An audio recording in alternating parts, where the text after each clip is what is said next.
37장 주 예수 이름 높이여 다 찬양하여라 다 찬양하여라 덤멸력간을 떨여서 만유의 주를 찬양하세 찬양 찬양 찬양 만유의 주 찬양 만유의 주를 선포하세 선포 선포연유의 주 선포 주의 높여서 만유의 주를 전도하세 전도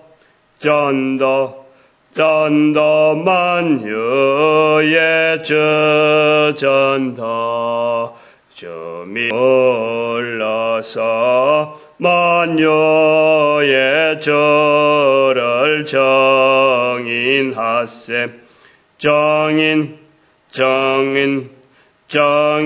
만유의 주 정인 아멘. 하나님 말씀 누가복음 14장입니다. 누가복음 14장 1절에서 끝절까지 말씀 교독합니다. 14장 1절 제가 먼저 받들어 봉독드립니다. 안식일에 예수께서 바리새인의 한 두령의 집에 떡 잡수시려 들어가시니 저희가 엿보고 있더라.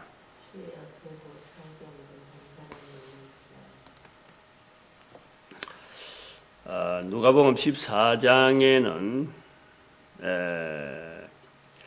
안식일에 예수님께서 바리새인의 두령의 집에 떡 잡수러 들어가시니 저희가 엿보고 있더라.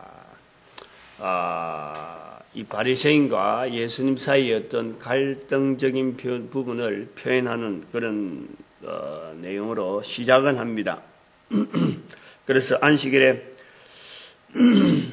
이제 병 고치는 게 낫느냐, 어떡하냐 하고 이제 물어보건데 대답을 안 한단 말이죠. 그러나 예수님은 병을 고칩니다. 병을 고치고 그리고 그 혼인잔치에 청함을 받은 자들의 상자 택함을 보시고 저에게 비유로 혼인잔치에 갈 때는 아예 말석에 앉아라. 참 이 설교를 어릴 때 들을 때는 참 그럴듯하게 이 그럴듯하다는 것이 이게 이제 우리가 전해받는 과정에서 겸손을 나타내기 위한 표현으로서 우리가 일단 말석에 앉았다가 다른 사람들이 와서 그때 권하면은 그때 상자를 올라가면 좋겠다. 참 순수하게 받아들였습니다. 참 있는 대로 참 그런 자세로 돼야지 했어요. 근데 지금은 이제 가만히 말씀을 이래 상고해 볼 때 이 말씀이 과연 겸손을 하기 위해서, 겸손한 모습을 가지기 위해서 항상 다른 사람들을 앞세우고 자기는 늘 말석으로만 가는 그런 자세로 있어야 되느냐. 이런 그래서 겸손을 강조하기 위한 말씀인가. 요즘 이제 그런 생각이 들어요. 의뢰이 그럴 수밖에 없는 그 상황인데 생각이 왜 예수님께서 이런 부분까지 타치를 하느냐 그지. 의뢰이 할 수도 있는 누구든지 할 수 있는 말씀인데 예수님께서 굳이 이 말씀을 해야 되겠느냐. 이런 생각이 들어요. 그래서 이 14장을 이 전체를 한번 쭉 살펴보면은, 이 말씀의 한 의도가 겸손을 나타내는 거, 물론 그것도 받아들인 사람에 따라서 그렇게 볼 수 있겠지만은 이 말씀이 아닐 수가 있다. 그러한 것이 아닐 수가 있다. 14장 전체를 한번 쭉 살펴보면은 결국 이제 자기를 높이는 자 낮아지고 11절에 자기를 높이는 자 낮아지고 자기를 낮추는 자 높아지리라. 그리고 계속해서 자기를 청한 자에게 이르시되 12절에 이제 그걸 보면서 자기를 청한 자에게 이르시되 말씀하고 그 말씀 속에 뭐가 있냐니까 잔치를 배설하거든 차라리 가난한 자들과 병신들과 전원자들과 소경들을 청하라. 이제 이렇게 연결되어지는 거예요. 잔치를 하게 되면은 앞서서 뭐 상자가고 뭐 하자가고 뭐 이렇게 구분할 여력이 없는 뭐 어느 자리든지 앉히면 뭐 먹을 수 있는 뭐 상자를 가려고 생각조차 하지 않는 그런 사람들을 아예 택하라. 이제 조금 방향이 조금 좀 다른 쪽으로 자리 앉는 것과 관계되면서도 그런 거하고 전혀 연연하지 않는 사람한테 택하라. 그런 사람을 청하라. 라고 하고 있습니다. 그리고 이제 이 말 끝에 15절에 보니까 어떤 사람이 함께 먹는 사람 중에 하나가 이 말을 듣고 이르되 무릇 하나님 나라에서 떡을 먹는 자는 복되도다. 아마 이런 유대인들의 잔치라든 유대인들 속에서 먹는 것만 해도 참 이게 뿌듯한 어떤 자존감이 세워지고 이게 굉장히 어떤 참 자부심 있는 그런 표현이죠. 유대인들 사이에서 이렇게 먹어지는 것만 해도 우리가 얼마나 복되느냐. 이게 이제 예를 들면 예수님 같은 경우에 지금 바리새인들이 바라볼 때는 그렇다는 거지. 이 바리새인들 사이에 네 같은 자가 섞여 있어서 먹는 것만 해도 너는 참 복되다 하고 영광으로 생각해라. 이런 뜻도 있단 말이에요. 그래서 예수님께서 전원자들과 병신들과 이런 자들을 택하는 것도 택하라 그러니까 이제 여기에 대한 반발이기도 하죠. 반발이기도 하면서 오히려 예수님이 앉아 있는 것만 해도 예수님 스스로 자부심을 느끼라. 너가 이런 자리에 앉아 있는 것만 해도 대단하다라고 하면서 거기에 나오는 자리가 하나님 나라에서입니다. 하나님 나라에서. 이제 오늘 우리가 이 중심을 14장에 있는 아까 상자 택하는 것이 과연 예수님께서 이 말씀을 꼭 해야 되느냐라고 하는 이제 그거를 풀어가는 방법이 지금 하나의 다른 측면이 있다라고 할 때 이 내용을 이야기하려는 거예요. 하나님 나라에서 먹는 자가 복이 있도다라고 했을 때 예수님께서 여기에 이제 비유가 곧장 나와버리는 거예요. 바로 비유가 나와버립니다. 뭐 비유인지 실제로 있었던 이야기인지 뭐 우리가 좀 추정해 볼 거지만 뭐 물론 실제로 있었던 것을 예수님께서 바로 여기에다가 연결하는 이 누가복음의 어떤 특징인데 잔치를 배설하고 많은 사람을 청하였는데 그런데 안 오더라 이거지. 안 오는 거예요. 하나님 나라에서 떡을 먹는 자가 복되도다 했는데 어떤 사람이 잔치를 베풀고 많은 사람을 청하였는데 정한 시간에 이제 16, 17절에 여기 이제 표현이 좀 아주 묘한 표현이 하나 나옵니다. 정한 시간에 청하였던 자를 부르는데 안 온다는 거지. 아무도 다 보니까 여기 보니까 18절에 보니까 다 일치하게 사용하여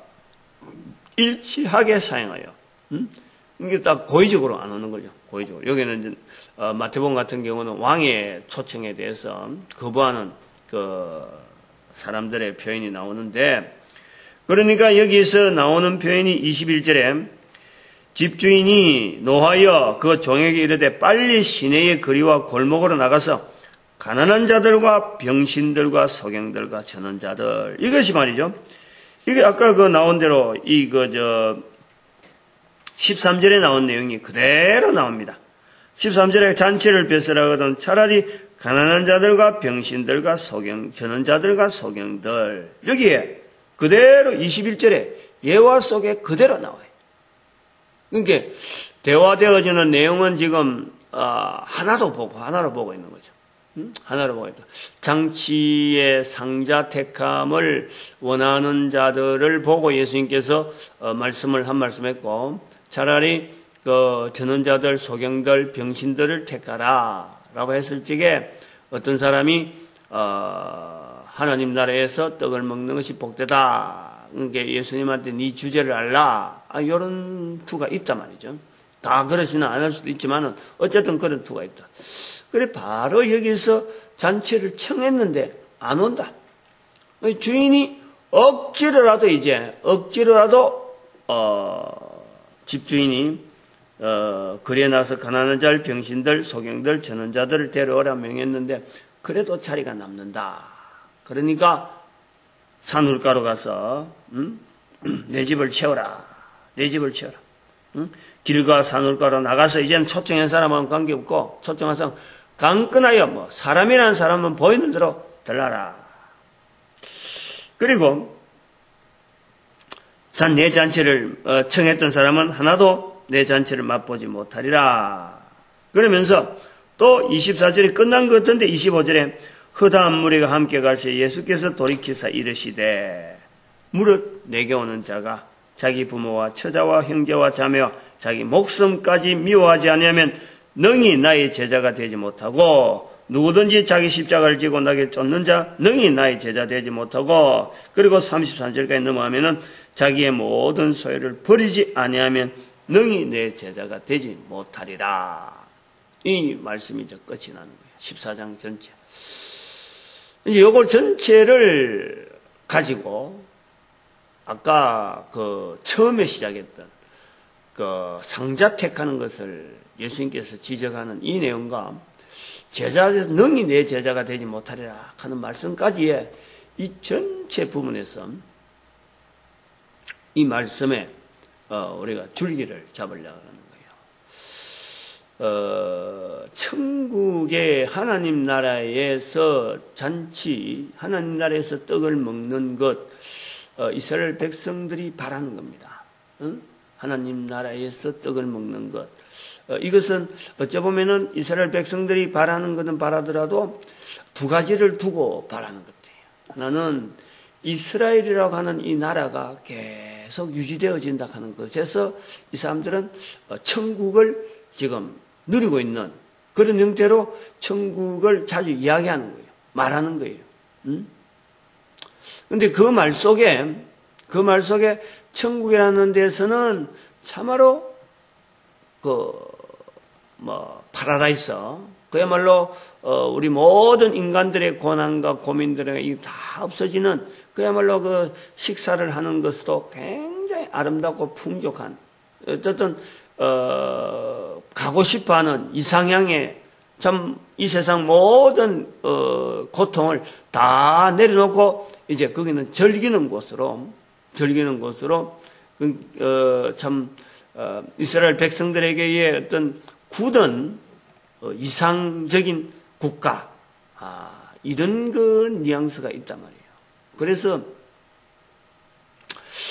가기는 가야 되는데 가는 곳이긴 가는 곳인데 바라기는 바라는 것인데 여기에 대한 철저한 이것이 자기의 현실화, 다시 말하면 준비가 안 되는, 막상 오라고 하면은 준비가 되지 않는, 그 모습이 이제는 전체적인 그 흐름으로 보아지는 거죠. 상자 택함을 이렇게 이 자리에서 서로 간에 이스라엘 사람들 사이에서 어떤 자리가 되어지면은 그런 자리에서는 상자 택함을 보면서 좋은 자리에 앉으려고 하고 참 서로 간에 인정받는 그런 자리에서 앉으려고는 하지만은 실제로 천국에 말은 천국이라 하는 말은 쓰지만은 실제로 천국을 준비하지 않고 있더라는 거죠. 그걸 이야기하는 거예요. 그리고 전원자들과 소경들과 병신들을 택할 만한, 초청할 만한 여유가 없는 거예요. 실제로 그 사람들은 앉아서 잔치를 하고 있지만은 밖에서 있는 사람들은 지금 수많은 사람들이 전원자들과 병신들과 소경들이 있는데 그런 속에 자기들만 상자 택하는 이런 싸움을 하고 있는 지금 그런 것이 육신의 땅이라는 거예요. 이 땅이라는 거예요. 그러나 정작 가야 되는, 정작 그걸 누린다 하고 우리가 참 표현을 하고 천국에 대한 그 확실한 삶의 이런 표현들을 하기 위해서는 뭔가 자기들의 삶에 있어서 조치를 해야 되는데 그 조치를 안 하고 있다. 그러니까 막상 천국에 오라 그러면은 아무도 천국에 갈 사람이 없는 거예요. 천국을 누릴 만한 사람이 없는 거예요. 그 예화가 중간에 들어있는 거죠. 중간에. 근데 그래서 살아있으면서 천국을 누린다라는 것이 뭐냐? 살아서 천국을 누린다라는 것이 뭐냐? 여기 아까 말씀 나오는 게 자기 부모, 처자, 형제, 자매 및 목숨까지도 미워하는, 즉 이거는 뭐 미워한다 그래서 어떤 원수시한다든지 이런 것보다는요, 천국이라고 하는 천국 생활이라고 하는 삶에 대한 어떤 표현, 이 땅에서 맺어지는 자기 부모, 형제, 처자인 다 관계라는 것은 어찌 보면은 이 땅이라고 하는 것을 통해서 천국이라고 하는 것을 누리기 위한 훈련 기간이야, 훈련하는 그런 삶으로서 주어지는 관계인데 여기에 막 푹 빠져버리고 헤어나지 못하고 완전히 모든 것을 그런 관계만 가지고 정립을 해나가면은 천국은 어떻게 보면 넘어기 되는 거죠. 남기. 그런 어떤 그 천국의 현실의 개념을 좀 나타내는 거고, 그런데 이제 그런 수준까지 되려면은 이 제자의 수준이다. 제자의 수준. 조금 차이가 있죠. 첫 번째와 두 번째가 구분이 되어지는 그런 차이가 있습니다. 제자가 되는 수준, 십자가를 지고 따라가는 수준, 자기 형제 부모를 미워하는, 그러면서도 예수라고 하는 참 그리스도라고 하는 이스라엘 백성들에게서는 바라는 어떤 그리스도, 기다리고 있는 그 그리스도는 결국에는 나타내는 자가 있어요. 그리스도라 하는 사람, 그리스도라고 하는 이 믿음을 예수를 통해서 나타내는 그런 자들을 아마 이 제자의 반열에 별도로 있어야 되지 않느냐. 그리고 그 사람들의 삶이라는 것은 자기 모든 소유를 다 팔았어.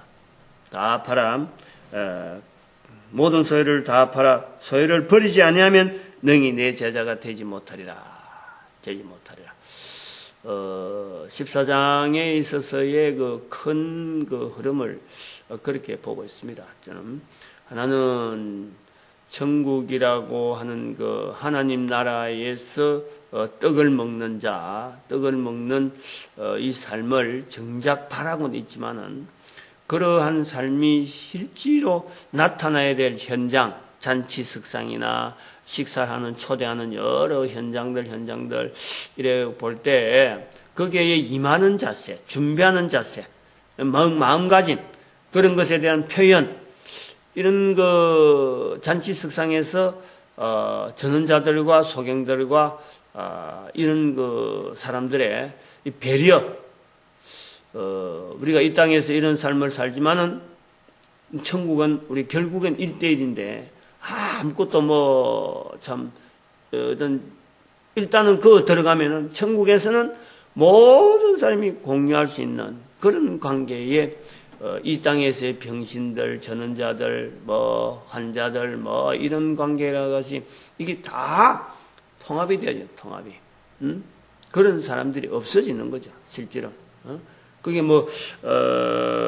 가난한 자가 있고, 병신들이 있고, 전원자들이 있고, 소경들이 있다 그러면은 이것은 천국이 아닌 거예요. 그러나 그것을 눈으로 보면서 그런 사람들을 눈으로 보는 환경, 이 땅에서 우리가 그런 걸 보면서 그럼 차라리 전 사람들은 뭐 천국 갈 자격이 없는 것이 아니고 그들에게도 있으니까 우리는 그들을 또 바라보면서 우리가 지금 이 잔치를 도대체 어떤 자세로 해야 되느냐. 이 상자 택하고 안 택한 이거 자체가 중요한 게 아닌 거죠.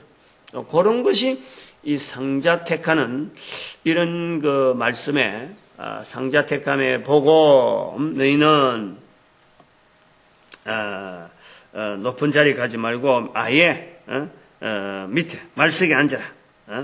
그래서 차라리 청함을 받았을 때 차라리 가서 말석에 앉아라. 말석에 앉아라. 이 말석에 앉아라 하는 이 부분이 이 말석이라는 자체가요 참 의미가 있는 거예요. 다시 말하면은 청함받은 자에게는 말석이지만은 청함받지 못한 자에게는요 이게 중간에 고리예요. 청함받지 못한 자를 생각하는 자리야. 말석은. 그러니까 천국이라고 하는 이 자리에 천국이라는 자리에 우리가 하나님 나라에서 떡을 먹는 자 복되도다 하는 그 천국이라 하는 자리에 우리가 탁 생각을 할 때 천국에 못 간 천국을 누리지 못하는 내 부모 형제 청첩들 이웃들 얼마든지 우리가 있다는 거지. 더 많다는 거지. 청함 받는 사람보다도 청함 받지 못하고 음식을 못 먹는 사람이요 너무 더 많은 거예요. 밖에서. 그래서 이 말석이라는 자리가 우리가 이 참 굉장히 의미가 있는 그런 그 음식 먹는 자리에서의 단순한 이런 그 겸손의 자리가 아니라는 거죠. 겸손의 자리가 아니에요. 예수님께서 그런 그 겸손의 그 어떤 그 도덕 이런 거 말씀하려고 예수님께서 말씀했겠느냐? 저는 그 부분이 어릴 때는 참 좋은 자세로 나도 이제 그래야지 하고 잔치하면은 참 가난한 자들 택하고 뭐 이래 하려지 하면 어릴 때 생각을 했어요. 근데 실제로 봐봐요. 잔치를 지금 벌리고 있는데 그런 사람들은 생각도 못하는 거예요. 당장에 뭐 돈이 어마어마하게 드니까 해볼 염두를 못 내는 거지. 근데 이 잔치를 맞이하는 자세가 뭐냐? 잔치를 맞이하는 자세. 이 말석에 앉아라. 또 가난한 자들과 전원 자들과 병신들과 이 참 소경된 자들을 초청해라 하는 이런 의미가 결국 우리가 이 땅에서 교회라고 하는데 특히 목사라고 하는 데가 목사라고 하는 자들이 잔치를 지금 베푸는데 어떤 자세로 같이 같은 그 환경으로 봐야 돼. 마태복음, 누가복음 14장하고 우리의 지금 삶의 현장을 볼 때 우리가 이 땅에서 삶의 현장이라는 것은 잔치를 통해서 천국을 비교할 수 있는 그런 모습이 되어지면서 말석에서 오지 못하는 천국에 오지 못하는 자들 누리지 못하는 자들에게 우리는 참 자기 소유를 버리면서 자기 소유를 버려야 예수님의 제자가 되듯이 현재 있는 이 잔치적인 이런 환경 속과 또 잔치 분위기를 전혀 누리지 못하는 자들과 사이의 중간에서 잔치 분위기를 누리는 사람들의 편에서보다는 누리지 못하는 자들을 향하여 우리가 이 예수 그리스도를 알려야 되지 않느냐, 천국을 누릴 수 있는 이 길을 보여줘야 되지 않느냐, 나타내서 어떻게든 동참할 수 있도록 하게 해야 되느냐 하는 그런 것으로 우리 14장을 정리하면서 우리 현장에 적용이 가능한 말씀으로 봅니다. 내용과 거기에 들어가는 표현 자체가 지금 시대와 우리 사회와 이스라엘과 그 2000년 전의 시대는 전혀 다르죠. 그렇지만은 천국이라고 하는 어떤 그 주제, 공통된 주제, 하나님 나라에서 떡을 먹는다 하는 어떤 참 아주 이상향을 바라보면서 우리 인간들이 누구나 참석해야 될 그런 모든 사람에게 열려 있는 이 공간, 이것이 이 땅에서도 가능한 누릴 수 있는 이런 그 환경이 분명히 있기 때문에 우리는 그것이 뭐 시대나 이런 어떤 것이 관계없이 문화가 달라지도 어느 곳에서나 적용할 수 있는 그 말씀으로 누가복음 14장을 다시 한번 이렇게 정리를 해봅니다. 오늘도 우리가 이 전도한다 하는 이 자리에서 참 이 생각하고 말하고 환경을 정리하는 이 모든 것에서 우리가 전도자의 자리를 꼭 같이 지켜가는 우리의 모습이 되어야 될 것 같고, 그리고 교회는 전도로 어떻든 간에 하나 되어지는 이 일에 우리가 또 주님 앞에 부르짖길 바라면서 우리 민족이 이 거룩한 일에 쓰임받기를 바라는 또 하나님 앞에 부르짖길 바랍니다. 주의 삼 장을 부르겠습니다.